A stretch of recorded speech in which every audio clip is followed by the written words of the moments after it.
And what are the major ways for the new family ego mass to deal with immaturity, anxiety, call it what you will? It's a quantitative amount. If I do the scale from 0 to 100, the higher the person on the scale, the less immaturity they're going to have to deal with here, and the lower they are, the more. Okay. You can't put all of these things on one diagram. Now, if you can think of two people who've just been married and they've had the experience of fusing together, here are the ways that they deal with the tension of this system.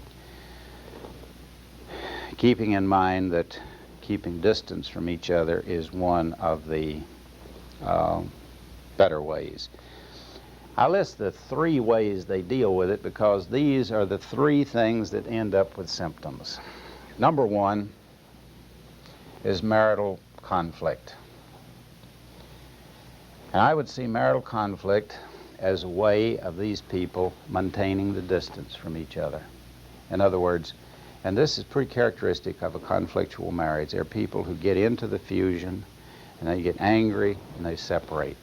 So that the average one of these is fight and make up. They're uncomfortable with the distance, they get too close, that's uncomfortable, and then they fight and get the distance again.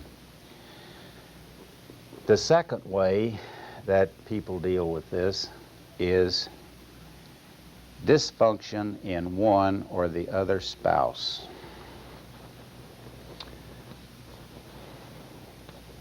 Now, if you'll remember the diagram here with the wife who was eclipsed by her husband, if that situation continues for long in the marriage, that makes the wife a vulnerable candidate for dysfunction. And that dysfunction can be physical illness, emotional illness, or social illness. So that, let's say she's one that's eclipsed by the husband, and given enough time, then she can develop these dysfunctions. And that can be physical, emotional, or social dysfunction. Now, here we come to one of the characteristics of any emotional system. When one person is impinged by the system works better. There can be overt conflict going throughout the system, overt disharmony. And then when one person gets sick, impinged, the conflict settles down and the illness sort of becomes solidified. So, with the wife who stays in this eclipse position, with the development of some kind of an illness, and I think the highest percentage of them develop physical illnesses, the next highest percentage emotional illness and social dysfunction. Social dysfunction, things like drinking, non-productivity at work, malfunctioning in any kind of getting along with people or doing one's job, getting in trouble with the police, that sort of thing. Now, let's say the third mechanism of dealing with the intensity of this emotion, this immaturity, is the projection of the problem to a child.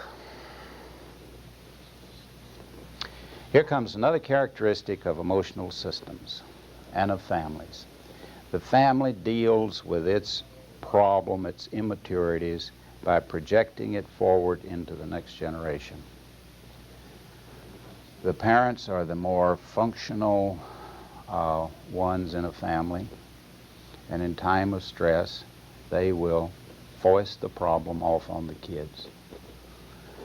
I think this runs in every family to some degree, that this is this much of an important human phenomenon. So it's not a question of whether it exists or not, it's to what degree.